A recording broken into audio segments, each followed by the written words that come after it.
Messi. Azhad Haras.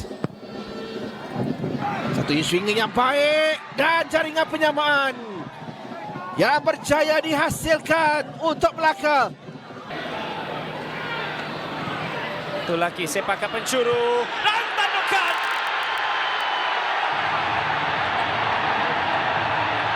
Untuk memastikan Nirbolos.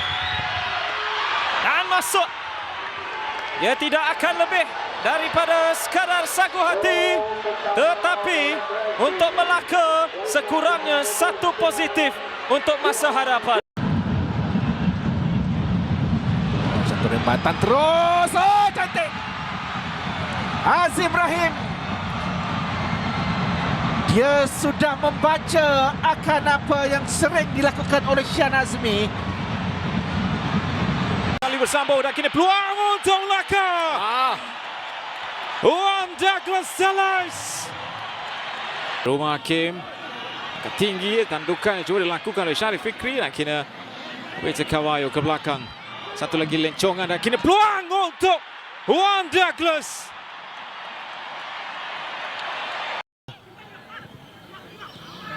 Untuk Kalesic, hantaran semula dari Mahali, peluang di sini masuk di celah kaki Damien Lim. Akhirnya selepas Karena bersorangan di bahagian sini. Mahali hantar ke depan, tandukan. Sharif Fikri. Sharif Fikri cari seberang sini Pak Kwang Gil. Dari Pak Kwang Gil, jaringan yang kedua. Jaringan sendiri yang akan dilakukan oleh Nizaruddin Jazi. Ke depan, flick ke belakang, tandukan oleh penjaga gol Mahali. Dan akhirnya Azim Rahim. bijak larian daripada Wang Il. Dapat juga membuat cross, satu peluang masuk. Itulah yang dimahukan oleh seorang striker tinggi lampai. Kita ke depan, keadaan dari Mahali. Cuma terus. What a goal dari Dino Kalesic. Faiz Mazlan. Cari Faiz pula. Satu pusingan daripada Cik Rashid. Antara dan peluang itu disudahkan oleh Pak Kwang Gil. Satu lagi cross.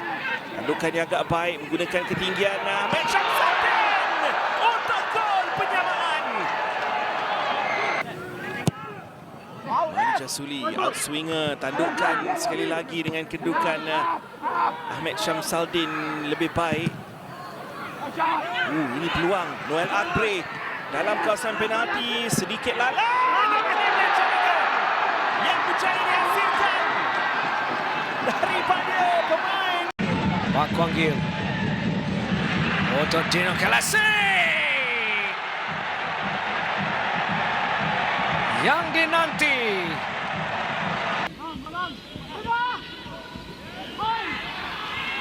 Fikri, umpanan untuk Umar Hakim. Adakah ini masanya untuk Umar Hakim? Sensasi daripada pemain gantian.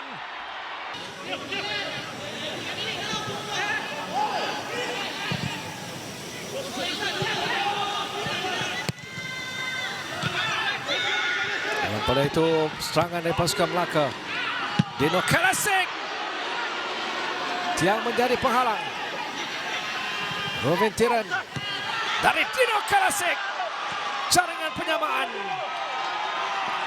Selepas yang pertama terkena tiang.